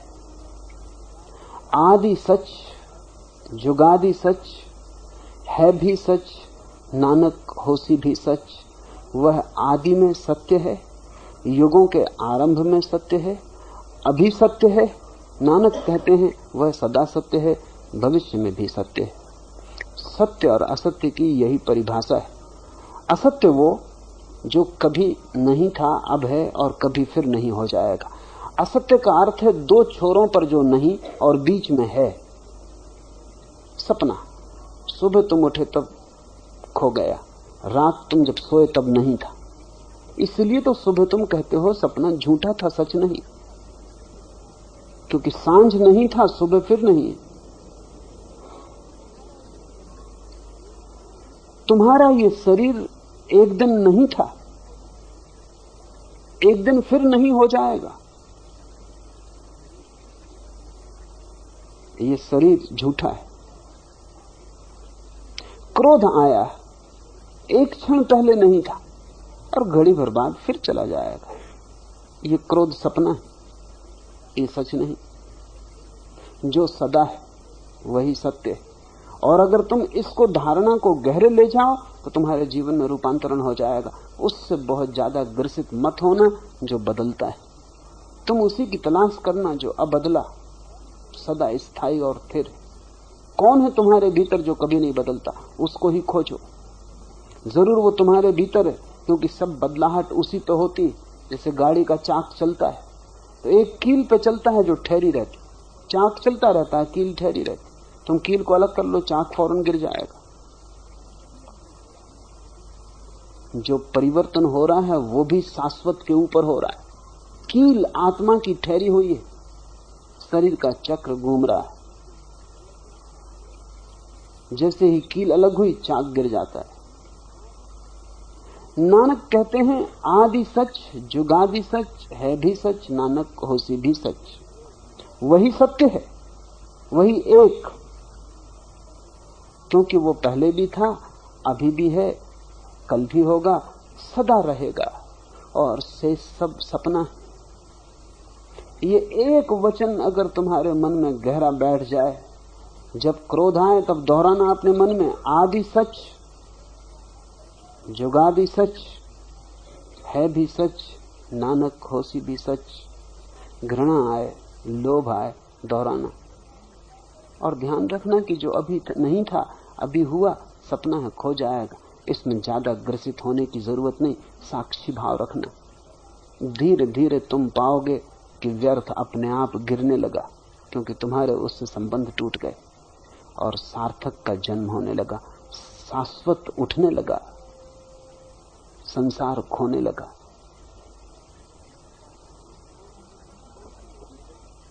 सोची सोची न हो गई, जिस सोची लखबार, चुपे चुपे न हो गई, जो लाई रहा लिवतार। भूखिया भूख न उतरो, जे बनना पुरिया भार, सहस सियाणपा लख होई, ता एक न चले नाली। किब सचियारा होइए, किब कूड़े टुटपाली, हुक्म रजाई चलना, नानक लिखिया नाली। ये बड़ा कीमती बहुमूल्य सूत्र है, नानक का सब सार। सोचकर भी हम उसे सोच नहीं सकते, यद्यपि हम लाखों बार सोच सकते। सोच सोचकर उसे कभी किसी ने पाया नहीं। सोच सोचकर ही तो हमने उसे गंवाया है। जितना हम सोचते हैं उतने ही तो विचारों में हम खो जाते। परमात्मा कोई विचार नहीं, वो कोई तर्क की निष्पत्ति नहीं, वो कोई मस्तिष्क का निष्कर्ष नहीं है। परमात्मा तो सत्य है, तुम्हें सोचने का सवाल नहीं, देखना है। सोचने से क्या होगा? सोचने में तो और भटक जाओगे। आंख खोलनी है, और अगर आंखें विचारों से भरी हैं तो तुम्हारी आंखें अंधी रहेंगी। आंख निर्विचार चाहिए, तभी दर्शन उपलब्ध होता है। जिसको ज़ेन फकीर कहते हैं, नो माइंड, जिसको कबीर कहते हैं उन्मनी दशा, जिसको बुद्ध कहते हैं चित्त का खो जाना, जिसको पतंजलि ने कहा है निर्विकल्प समाधि। सब विकल्प और विचार जहां खो गए, वही नानक कह रहे हैं सोच सोच कर भी हम उसे सोच नहीं सकते, यद्यपि हम लाखों बार सोचते रहें। चुप होने से भी उस मौन को उपलब्ध नहीं हुआ जा सकता, यद्यपि हम लगातार ध्यान में रह सकते। क्यों? सोच सोच के उसे पाया नहीं जा सकता, चेष्टा कर कर के मौन साधा नहीं जा सकता। क्यों? क्योंकि जितनी तुम चेष्टा करोगे उतना ही तुम पाओगे मौन असंभव हो जाता है। कुछ चीजें हैं जो चेष्टा से नहीं घटती। जैसे नींद नहीं आती किसी को, तो कितनी ही चेष्टा करे नींद ना आएगी। सच तो यह है, जितनी चेष्टा करेगा उतनी नींद मुश्किल हो जाएगी, क्योंकि नींद का अर्थ ही यह है कि तुम सब चेष्टा छोड़ दो, तभी आएगी। तुम कोशिश जारी रखोगे, कोशिश तुम्हें जगाए रखेगी। जागने से कहीं नींद आई है?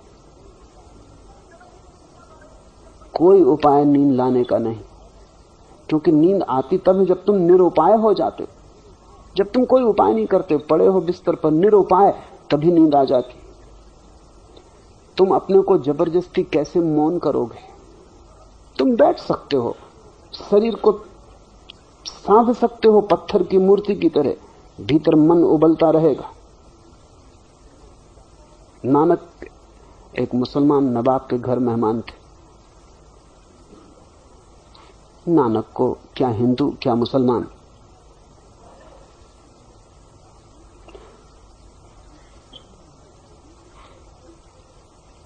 जो ज्ञानी है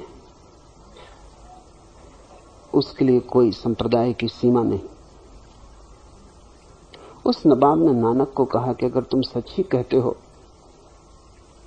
कि न कोई हिंदू न कोई मुसलमान, तो आज शुक्रवार का दिन है, हमारे साथ नमाज पढ़ने चलो। नानक राजी हो गए, पर उन्होंने कहा कि अगर तुम नमाज पढ़ोगे तो हम भी पढ़ेंगे। नवाब ने कहा, यह भी कोई शर्त की बात हुई, हम पढ़ने जा ही रहे। पूरा गांव इकट्ठा हो गया, मुसलमान हिंदू सब इकट्ठे हो गए। हिंदुओं में तहलका मच गया। नानक के घर के लोग भी पहुंच गए कि ये क्या कर रहे हो। लोगों को लगा कि नानक मुसलमान होने जा रहे। लोग अपने भय से ही दूसरों को भी तौलते हैं। नानक मस्जिद गए, नमाज पढ़ी गई। नवाब बहुत नाराज हुआ, बीच बीच में लौट लौट के देखता था कि नानक ना तो झुके न नमाज पढ़ी, बस खड़े। जल्दी जल्दी नमाज पूरी की, क्योंकि क्रोध में कहीं नमाज हो सकती। करके किसी तरह पूरी नानक पर लोग टूट पड़े और उन्होंने कहा, धोखेबाज हो, कैसे साधु कैसे संत, तुमने वचन दिया नमाज पढ़ने का और तुमने की नहीं। नानक ने कहा, वचन दिया था, शर्त आप भूल गए। कहा था कि अगर आप नमाज पढ़ोगे तो मैं पढ़ूंगा, आपने नहीं पढ़ी तो मैं कैसे पढ़ता। नवाब ने कहा, क्या कह रहे हो, होश में हो? इतने लोग गवाह हैं कि हम नमाज पढ़ रहे थे। नानक ने कहा, इनकी गवाही मैं नहीं मानता, क्योंकि मैं आपको देख रहा था भीतर क्या चल रहा है। आप काबुल में घोड़े खरीद रहे थे। नवाब थोड़ा हैरान हुआ, क्योंकि खरीद वो घोड़े ही रहा था। उसका अच्छा से अच्छा घोड़ा मर गया था। उसी दिन सुबह उसी की पीड़ा से भरा था। नमाज क्या खाक। वो यही सोच रहा था कि कैसे काबुल जाऊं, कैसे बढ़िया घोड़ा खरीदूं, क्योंकि वो घोड़ा बड़ी शान थी, इज्जत थी।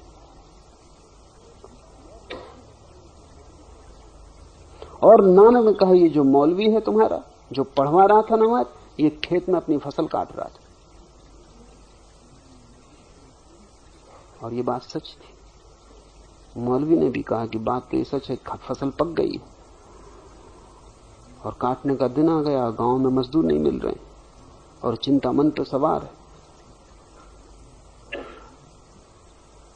तो नानक ने कहा, अब तुम बोलो, तुमने नमाज पढ़ी जो मैं साथ दूं। तुम जबरदस्ती नमाज पढ़ लो, तुम जबरदस्ती ध्यान कर लो, तुम जबरदस्ती पूजा प्रार्थना कर लो। क्या तुम कर रहे हो इसका कोई मूल्य नहीं। क्या तुम्हारे भीतर चल रहा है? तुम पत्थर की मूर्ति की तरह बैठ जाओ, इससे क्या होगा? शरीर को साध लोगे, इससे क्या मन सधेगा? मन में तो वही चलता रहेगा जो चल रहा था, और भी जोर से चलेगा, क्योंकि जब शरीर काम में लगा था तो शक्ति बटी थी। अब शरीर बिल्कुल निष्क्रिय है, सारी शक्ति मन को मिल गई। अब मन में और जोर से विचार उठेंगे। इसलिए लोग जब भी ध्यान करने बैठते हैं तब ज्यादा विचार उठते हैं। पूजा करने बैठते हैं तब बाजार का बहुत ख्याल आता है। जब भी बैठते हैं, घंटी वगैरह बजाते हैं मंदिर में जाके, तभी पाते हैं कि भीतर न मालूम क्या खराबी है, कि ऐसे सब ठीक चलता है। सिनेमा में बैठ जाए, मौन आ जाता है, थोड़ी शांति हो जाती, लेकिन मंदिर मस्जिद में गुरुद्वारे में बिल्कुल शांति नहीं। बात क्या है? सिनेमा तुम्हारी वासनाओं से संगत है, वहां वही जगाया जा रहा है जो तुम हो, वहां वही उभारा जा रहा है जो तुम्हारे भीतर भरा है, वही कूड़ा करकट, वही कचरा तुमसे तालमेल बैठ जाता है। मंदिर में कुछ ऐसी पुकार की जा रही जिससे तुम्हारा कोई तालमेल नहीं, वहां सब गड़बड़ हो जाती। नानक कहते हैं चुप होने से भी कुछ न होगा, उस मौन को नहीं पाया जा सकता। यद्यपि हम लगातार ध्यान में रह सकते हैं, बैठे रहो दिन रात, कुछ भी ना होगा। भूखों की भूख नहीं जाएगी, यद्यपि हम पुड़ियों के पहाड़ ही क्यों न जमा कर लें, क्योंकि ये भूख पुड़ियों से भरने वाली नहीं। ये जो ध्यान की भूख है, ये जो परमात्मा की भूख है, ये कोई साधारण भूख नहीं। इस संसार की कोई भी चीज इसे बुझा ना सकेगी। ये तृषा अनूठी, और परमात्मा ही उतरे धार बनकर तो ही बुझ सकती है। किस भांति हम सच्चे बने, किस भांति झूठ के पर्दे का नाश हो। नानक कहते हैं कि उसके हुक्म और उसकी मर्जी के अनुसार, जैसा उसने नियत कर रखा है, लिख रखा, उसके अनुसार चलने से ही ये हो सकता है। ये वचन अति ध्यान पूर्वक समझने का है। हुक्म रजाई चढ़ना, नानक लिखिया नाल, नहीं तुम्हारे करने से कुछ भी ना होगा। तुम जो भी करोगे तुम ही करोगे। तुम सच भी बोलोगे तो तुम्हारे झूठे व्यक्तित्व से ही सच निकलेगा, वो सच भी झूठा हो जाएगा। तुम सच लाओगे कहां से? तुम बिल्कुल झूठे हो, इससे कोई फर्क ना पड़ेगा। नानक एक गांव में ठहरे थे। गांव में जो प्रधान था गांव का, उसने निमंत्रण दिया था सारे गांव को भोज का। कोई यज्ञ चल रहा था, नानक को भी बुलाया था, नानक गए नहीं। और एक गरीब आदमी के घर में ठहरे थे। उस आदमी का नाम था लालू। गरीब बढ़ई था, उसकी कोई हैसियत न थी, रूखी सूखी रोटियां थी। और गांव के अमीर ने निमंत्रण दिया था, अनेक बार आदमी आए बुलाने, नहीं। जब माना अमीर खुद आया, नानक को लेके गया। नानक ने कहा तुम चाहते हो तो चलूंगा। उसने पूछा महल में ले जाकर कि मेरे शुद्धतम भोजन को इंकार करते हो और उस गरीब का अशुद्ध भोजन। वो ब्राह्मण भी नहीं है, ये शुद्ध ब्राह्मणों ने स्नान करके गंगा जल से इस सब को तैयार किया है, पवित्रतम, और तुम इसे इंकार करते हो। नानक ने कहा कि मैं तुम अब जिद ही करते हो तो कहूं थोड़ा भोजन तुम्हारा ले आओ। लालू भी पीछे पीछे चला आया था, उससे कहा तू भी अपनी रूखी रोटी ले आ। कहते हैं प्रतीक कहानी है कि नानक ने एक हाथ में लालू की रोटी और एक हाथ में हलवा पूड़ी उस धनपति की लेकर निचोड़ी। तो लालू के सूखी रोटी से तो दूध की धार बही और दूसरी हाथ से लहू की बूंदें टपकी। नानक ने कहा तुम अशुद्ध हो तो तुम ब्राह्मणों से भोजन बनवाओ, कि गंगा के पानी को बुलवाओ, कि एक एक गेहूं को धो के साफ करके बनवाओ, इससे कोई फर्क ना पड़ेगा। तुम्हारा सारा जीवन शोषण, बेईमानी, चोरी, झूठ का है। तुम्हारी हर रोटी में खून छिपा है।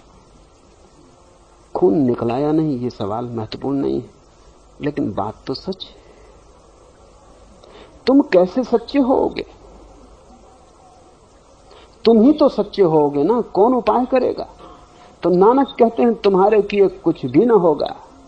तुम बेईमान हो तो तुम्हारी सच्चाई में भी बेईमानी घुस जाएगी।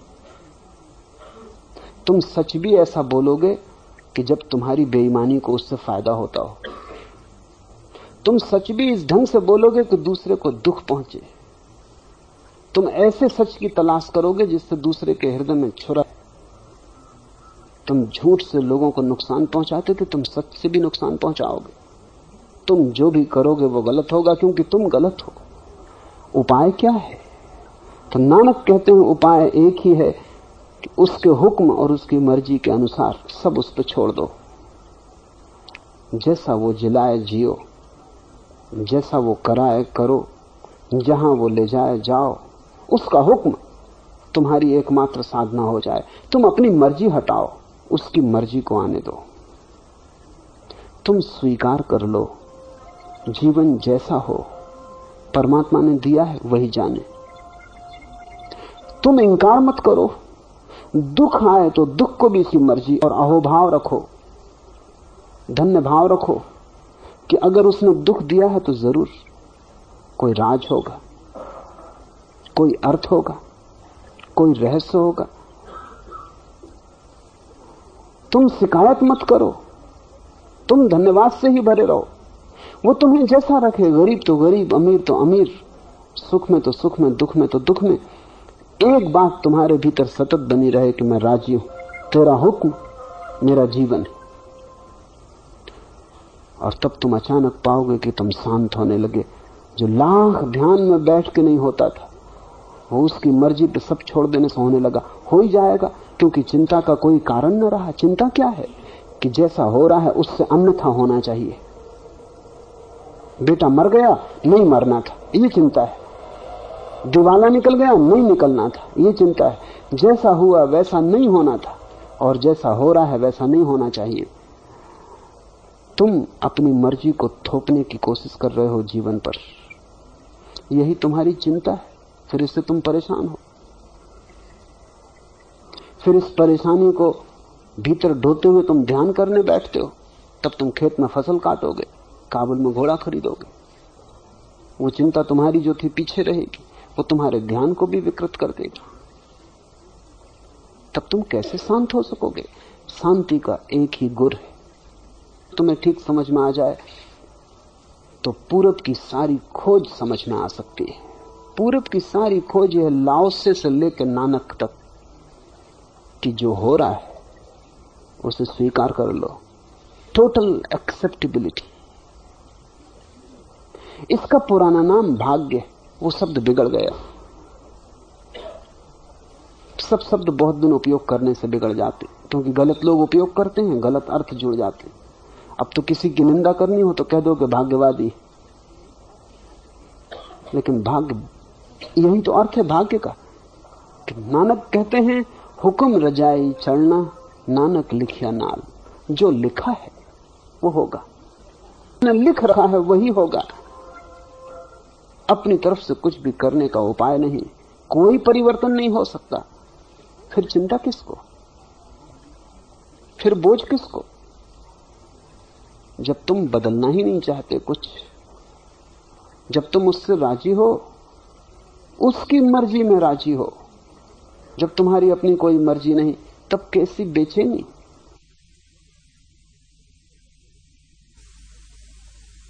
तब कैसा विचार, तब सब हल्का हो जाता, पंख लग जाते। तुम उड़ सकते हो उस आकाश में जिस आकाश का नाम है एक ओंकार सतनाम। नानक की एक ही विधि है, और वो विधि है परमात्मा की मर्जी। वो जैसा करवाए, वो जैसा रखे। ऐसा हुआ इब्राहिम। उसने बाजार में एक गुलाम खरीदा। गुलाम बड़ा स्वस्थ तेजस्वी था। इब्राहिम उसे घर लाया। इब्राहिम उसके प्रेम में ही पड़ गया। आदमी बड़ा प्रभावशाली था। इब्राहिम ने पूछा कि तू कैसे रहना पसंद करेगा? तो उस गुलाम ने मुस्कुरा के कहा, मालिक की जो मर्जी। मेरा कैसा, मेरा होने का क्या अर्थ? आप जैसा रखेंगे वैसा रहूंगा। इब्राहिम ने पूछा, तू क्या पहनना, क्या खाना पसंद करता है? उसने कहा, मेरी क्या पसंद, जैसा पहनाए पहनूंगा, मालिक जो खिलाए खाऊंगा। इब्राहिम ने पूछा कि तेरा नाम क्या है, हम क्या नाम लेके तुझे पुकारें? उसने कहा, मालिक की जो मर्जी, मेरा क्या नाम। दास का कोई नाम होता? जो नाम आप दे दें। कहते हैं इब्राहिम के जीवन में क्रांति घट गई। उठ के उसने पैर छुए इस गुलाम के और कहा कि तूने मुझे राज बता दिया जिसकी मैं तलाश में था। अब यही मेरा और मेरे मालिक का नाता, तू मेरा गुरु है। तब से इब्राहिम शांत हो गया। जो बहुत हुआ था, जो बहुत दिन नमाज पढ़ने से न हुआ था, वो इस गुलाम के सूत्र से मिल गया। हुक्म रजाई चढ़ना, नानक लिखिया नाली। सोचो, थोड़ा प्रयोग करो, जैसा रखे रहो। अपनी तरफ से तूने बहुत कोशिश करके भी देख ली, क्या हुआ? तुम वैसे के वैसे हो। जैसा उसने भेजा था उससे विकृत भला हो गए हो, उससे सुकृत नहीं हुए हो। जैसे आए थे बचपन में भोले भाले, उतना भी नहीं बचा हाथ में। स्लेट गंदी हो गई, तुमने सब लिख डाला। आओ संताप के क्या तुम्हारे हाथ लगा है? थोड़े दिन नानक की सुन के देखो, छोड़ दो उस पर। इसलिए नानक कहते हैं न जप न तप न ध्यान न धारणा, एक ही साधना है, उसकी मर्जी। जैसे ही तुम्हें ख्याल आएगा उसकी मर्जी का, तुम पाओगे भीतर सब हल्का हो जाता है। एक गहन शांति, एक वर्षा होने लगती भीतर, जहां कोई तनाव नहीं, कोई चिंता नहीं। पश्चिम में इतना तनाव और चिंता है, पूरब से बहुत ज्यादा। हालांकि पूरब बहुत गरीब है, दुखी है, बीमार है, रुग्ण है, भोजन तनाव, इतना तनाव है कि करीब करीब 4 आदमियों में 3 आदमी विक्षिप्त हालत में हो गए। क्या कारण है? क्योंकि पश्चिम ने अपनी मर्जी चलाने की कोशिश की है। आदमी को पश्चिम में भरोसा है, हम सब कर लेंगे, भगवान की कोई सहारे की जरूरत नहीं, भगवान है ही नहीं, आदमी सब कर लेगा। तो उसने बहुत कुछ कर भी लिया है, लेकिन आदमी बिल्कुल खो गया है, पागल हुआ जा रहा है। बाहर बहुत कुछ कर लिया, भीतर सब रुग्ण हो गया है। अगर तुम्हारे जीवन में यह सूत्र उतर जाए तो कुछ करने को नहीं बचता। जो हो रहा है होने दो, तुम तैरो मत, बहो, नदी से लड़ो मत। नदी दुश्मन नहीं है, मित्र है। तुम बहो, लड़ने से दुश्मनी पैदा होती है।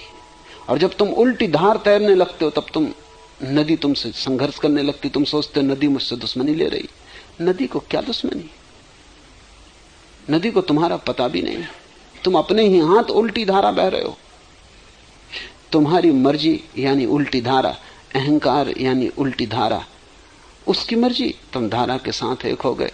अब नदी जहां ले जाए वही मंजिल है, जहां लगा दे वही किनारा है, डुबा दे तो वो भी मंजिल है। फिर कैसी कैसा दुख? तुमने दुख की जड़ काट दी। बड़ा कीमती ये सूत्र है। नानक कहते हैं उसके हुक्म और उसकी मर्जी के अनुसार, जैसा उसने नियत कर रखा है, लिख रखा है, उसके अनुसार चलने से ही यह हो सकता है। तो नानक ने अहंकार के सब द्वार बंद कर दिए। पहले तो गुरु प्रसाद कि तुम जो भी करो, जो भी उपलब्धि हो वो गुरु की कृपा, और फिर जो भी हो जीवन की धारा, वो जहां ले जाए उसका हुक्म। फिर कुछ और करने को बचता है न लगेगी कि तुम्हें भी पता चल जाए एक ओंकार सतनाम, कर्ता पुरुष, निर्भय निर्वैर, अकाल मूर्ति, अजूनी सैभम गुरु प्रसादी, आदि सच जुगादि सच, है भी सच नानक होसी भी सच। सोची सोची न हो गई जे सोची लखबार, चुपे चुपे न हो गई जे लाई रहा ले उतार। भूखिया भूख न उतरो जे बना पुरिया भार, सहज सियाणपा लख होई त इक न चले नाल। किब सचियारा होइए किब कूड़े तुटपाल, हुकुम रजाई चढ़ना नानक लिखिया नाली। तब कैसा विचार, तब सब हल्का हो जाता, पंख लग जाते, तुम उड़ सकते हो उस आकाश में जिस आकाश का नाम है एक ओंकार सतनाम। नानक की एक ही विधि है और वो विधि है परमात्मा की मर्जी। वो जैसा करवाए, वो जैसा रखे। ऐसा हुआ कि बल्ख का एक नवाब था इब्राहिम, उसने बाजार में एक गुलाम खरीदा। गुलाम बड़ा स्वस्थ तेजस्वी था। इब्राहिम उसे घर लाया, इब्राहिम उसके प्रेम में ही पड़ गया। आदमी बड़ा प्रभावशाली था। इब्राहिम ने पूछा कि तू कैसे रहना पसंद करेगा? तो उस गुलाम ने मुस्कुरा के कहा, मालिक की जो मर्जी। मेरा कैसा, मेरा होने का क्या अर्थ? आप जैसा रखेंगे वैसा रहूंगा। इब्राहिम ने पूछा, तू क्या पहनना, क्या खाना पसंद करता है? उसने कहा, मेरी क्या पसंद, मालिक जैसा पहनाए पहनूंगा, मालिक जो खिलाए खाऊंगा। इब्राहिम ने पूछा कि तेरा नाम क्या है, हम क्या नाम लेके तुझे पुकारें? उसने कहा, मालिक की जो मर्जी, मेरा क्या नाम। दास का कोई नाम होता? जो नाम आप दे दें। कहते हैं इब्राहिम के जीवन में क्रांति घट गई। उठ के उसने पैर छुए इस गुलाम के और कहा कि तूने मुझे राज बता दिया जिसकी मैं तलाश में था। अब यही मेरा और मेरे मालिक का नाता, तू मेरा गुरु है। तब से इब्राहिम शांत हो गया। जो बहुत दिनों के ध्यान से न हुआ था, जो बहुत दिन नमाज पढ़ने से न हुआ था, वो इस गुलाम के सूत्र से मिल गया। हुक्म रजाई चढ़ना नानक लिखिया नाली। सोचो, थोड़ा प्रयोग करो, जैसा रखे रहो। अपनी तरफ से तुमने बहुत कोशिश करके भी देख ली, क्या हुआ? तुम वैसे के वैसे हो। जैसा उसने भेजा था उससे विकृत भला हो गए हो, उससे सुकृत नहीं हुए हो। जैसे आए थे बचपन में भोले भाले, उतना भी नहीं बचा हाथ में। स्लेट गंदी हो गई है, तुमने सब लिख डाला। पाया क्या है सिवाय दुख, तनाव, संताप के? क्या तुम्हारे हाथ लगा है? थोड़े दिन नानक की सुन के देखो, छोड़ दो उस पर। इसलिए नानक कहते हैं, न जप न तप न ध्यान न धारणा, एक ही साधना है, उसकी मर्जी। जैसे ही तुम्हें ख्याल आएगा उसकी मर्जी का, तुम पाओगे भीतर सब हल्का हो जाता है। एक गहन शांति, एक वर्षा होने लगती भीतर, जहां कोई तनाव नहीं, कोई चिंता नहीं। पश्चिम में इतना तनाव और चिंता है, पूरब से बहुत ज्यादा। हालांकि पूरब बहुत गरीब है, दुखी है, बीमार है, रुग्ण है, भोजन नहीं, कपड़े नहीं, छप्पर नहीं। पश्चिम में सब है, फिर भी चिंता, तनाव। इतना तनाव है कि करीब करीब 4 आदमियों में 3 आदमी विक्षिप्त हालत में हो गए। क्या कारण है? क्योंकि पश्चिम ने अपनी मर्जी चलाने की कोशिश की है। आदमी को पश्चिम में भरोसा, हम सब कर लेंगे, भगवान की कोई सहारे की जरूरत नहीं, भगवान है ही नहीं, आदमी सब कर लेगा। तो उसने बहुत कुछ कर भी लिया है, लेकिन आदमी बिल्कुल खो गया है, पागल हुआ जा रहा है। बाहर बहुत कुछ कर लिया, भीतर सब रुग्ण हो गया है। अगर तुम्हारे जीवन में यह सूत्र उतर जाए तो कुछ करने को नहीं बचता। जैसा हो रहा है होने दो, तुम तैरो मत, बहो, नदी से लड़ो मत। नदी दुश्मन नहीं है, मित्र है।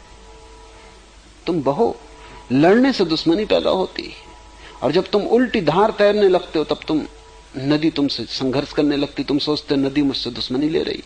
नदी को क्या दुश्मनी? नदी को तुम्हारा पता भी नहीं। तुम अपने ही हाथ उल्टी धारा बह रहे हो। तुम्हारी मर्जी यानी उल्टी धारा, अहंकार यानी उल्टी धारा, उसकी मर्जी, तुम धारा के साथ एक हो गए।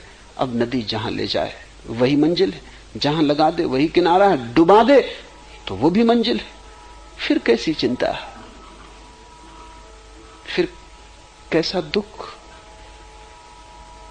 तुमने दुख की जड़ काट दी।